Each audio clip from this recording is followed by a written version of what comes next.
Hi, and welcome back to the Spend Channel. If you're a single parent over 40 and you're thinking about moving abroad for the first time ever, you're in the right place. Today we're going to tackle a big question. Is Mexico safe for single parent expats? You might have heard a lot of things about Mexico in the news lately, but what's the real story? Stick around because I'll share facts, personal experiences, and actionable safety tips to help you make a more informed decision. Let's get started. If you've ever told somebody that you're thinking about moving to Mexico, you've probably heard things like, Mexico? Aren't you afraid of all the drug crime and the cartels there? And kidnappings? Isn't it dangerous for a single person to live there by themselves? Truth is, safety depends on where you go, just like in the United States. In your city, you have areas of where it's safe, relatively safe, and then you have areas that aren't so safe, that are dangerous. And did you know that some cities in the U.S. actually have higher crime rates than some places in Mexico? Did some research online and put together a couple of tables comparing homicide rates in the United States versus Mexico with a couple of caveats. Data from the United States is only as recent as 2022, and for Mexico, it's 2024 and the first couple of months of 2025 as well. The most dangerous cities in the United States, at least in terms of homicides, New Orleans Parish, which is where New Orleans is seated in Louisiana, 58 homicides per 100,000 people in 2022. St. Louis, Missouri, second place. Hinds County, which is Jackson, Mississippi, at third. Going down this table, so on and so forth. These are major cities in the United States. And now what I want to do is compare these cities here, which starting with Memphis, Tennessee, and going up to New Orleans, compare those with some popular areas in Mexico. Now, here is the table I built for Mexico. This is based on 2024 data and some of this year. Some really violent areas of Mexico, but these aren't really well visited areas. The only one on this list here is Baja California, which is quite high, but TJ, Culiacan, Sinaloa, these have similar homicide rates as the most dangerous cities in the U.S., like New Orleans, Louisiana, St. Louis, Missouri, Jackson, Mississippi. Those cities, those three right here, are right up there with Tijuana, Culiacan, and Juarez, which is not a good thing. Now, for the cities in Mexico that Americans love to visit and live in, Mérida, Yucatan gets first place with a mere 1.5 homicides per 100,000 persons. That's phenomenally low. Los Cabos, that's Cabo San Lucas and San Jose del Cabo, very low, 5.4. My party town, Puerto Vallarta, Jalisco, 8.5. Guadalajara, where I want to live, only 16.6. Cancun, which is seeing an uptick in violence, is only 28 out of 100,000. And like I said, I'll contrast these are the most popular destinations in Mexico, some of them at least, versus where some of these folks might live, like New Orleans, St. Louis, or Baltimore is really bad. So the moral is, Mexico has a lot of dangerous zones, but a lot of places are surprisingly safe and safer than some cities in the United States, at least in the area of homicides, which that's a type of crime that most people are concerned with, homicides. For some personal perspective on this matter, I've visited many places in Mexico going all the way back to 1995, 2016 on a more regular basis. I've been to Guadalajara, Mazatlan, Ensenada, Puerto Vallarta, parts between.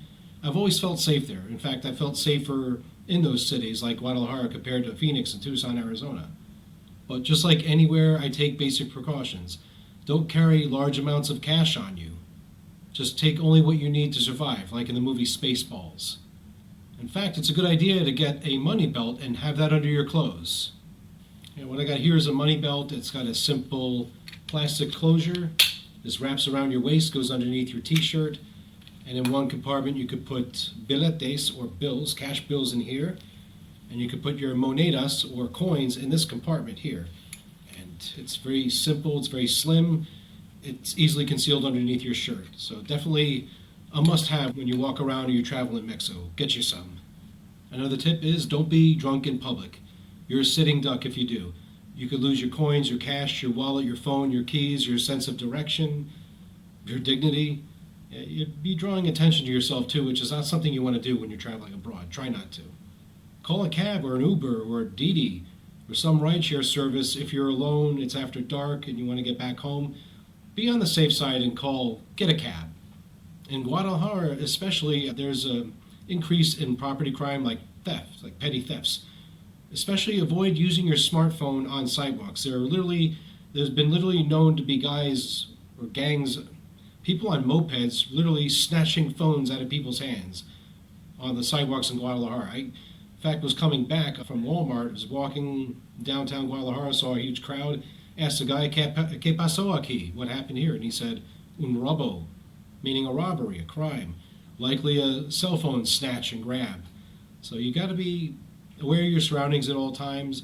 If you must use your phone out in public, it's good to go to a cafe or a restaurant or a bar, or even squat down on the sidewalk, make yourself very low. It's going to be kind of hard for a guy on a motorcycle or a moped to go down, grab your phone out of your hands without crashing into something. So make the criminal's job harder. Location is really important. There are certain areas in Mexico that are safer than others. Generally speaking, border towns tend to be a bit more dangerous because of cartel competition. Now, other places like Merida, Puerto Vallarta, San Miguel de Allende, those are touristy areas and they tend to have lower crime rates, simply because Mexico goes to great lengths to protect the tourism industry. How you present yourself is important. Flashy jewelry, expensive clothing, walking alone at night, public intoxication, all those things can make you a target. So do what you can to blend in. I was told it's important to look poor. Well, I'm not thinking you should be dirt poor, destitute. No, especially if you want to get a job or make local connections in the community. You want to dress nicely, but don't stand out like a sore thumb. Don't look like a rich person. Kind of look as normal as you can. That's the bottom line. And of course, adapting to the culture of where you go, whether it's Mexico or Spain, you need to learn Spanish. Even a basic level will help you. I recommend B1 level if possible. The more you know, the better it is to communicate with people, avoid misunderstandings, and if you understand the language, it'll be a bit more difficult for somebody to victimize you. Look into housing in neighborhoods, down at the city level, at the neighborhood level especially. Choose a safe neighborhood to live in. You want to get some feedback from locals, to talk to them in person. Do your housing search on foot, in fact, with some cash in your pocket. Check online expat forums on Facebook and Reddit. Definitely visit the location where you want to go before you commit to signing a lease. That's very important. Like I said a minute ago, make some local friends, build a support system. WhatsApp is big in Guadalajara. There's meetup.com. It's in the US, it's also in Mexico. Just join a group, join something, and find ways to make some new friends and acquaintances that way. And that way you can build yourself a nice support system when you need it. Whether through language exchanges, expat meetup groups, neighbors, block parties, do what you can. Do what you can to make some friends and allies. And of course, being prepared for emergency is really important. You got to know the local emergency number. From what I know, I've never had to call it, but 911 should work in Mexico. Well, I think if you're traveling on the federal highways, there's a special number to call, like if you have a car accident or a breakdown. That's different. Get a local SIM card as soon as you arrive. And better yet, if you have a smartphone like me, I've got an iPhone 11, I'm planning to upgrade. Those you can get an eSIM, and you don't even need to get a physical card to stick in there. You just get an eSIM, and then you activate it that way electronically. Always have a backup plan. I do have a second cell phone. I bought it in Hermosillo a year ago. So that way I've got my iPhone 11 to use primarily for maps and navigational purposes, photography and videos. It's better at all those things than my Mexican-bought Motorola smartphone, which is a decent phone. It's good for local things, texting, WhatsApp, Facebook. That's what I use my Mexican-bought phone for those purposes. Finally, to wrap this all up, the question we answered in the beginning is Mexico safe for single-parent expats? In a word, yes. But it's a qualified yes. You need to understand cities, good areas, bad parts of cities. There are crime statistics broken down by state, which doesn't help you when you want to look at local crime levels. You got to look at both state-level crime statistics, local crime statistics, news, local news. Do anything you can to do some ground research before you move there, to learn as much as you can about your own personal safety, what you need to do to make sure you don't become a crime victim. With research, preparation, some smart choices, Mexico can be a great destination for a single-parent expat. As far as I'm concerned, in my experience, it's an amazing and phenomenal country, and I'll be glad to call it home once I get back. I've got one question for you. If you ever lived or visited Mexico for a long-term basis, what was it like for you, your experience? Drop a comment below. If you found this video helpful, hit the like button, hit the subscribe button, turn on notifications so you don't miss anything. If you're serious about making the move to Mexico, go to our website at spendchannel.com/resources. I have 2 free guides available. All you've got to do is enter your contact info and I'll respond. Thanks again. We'll see you in the next video. Take care.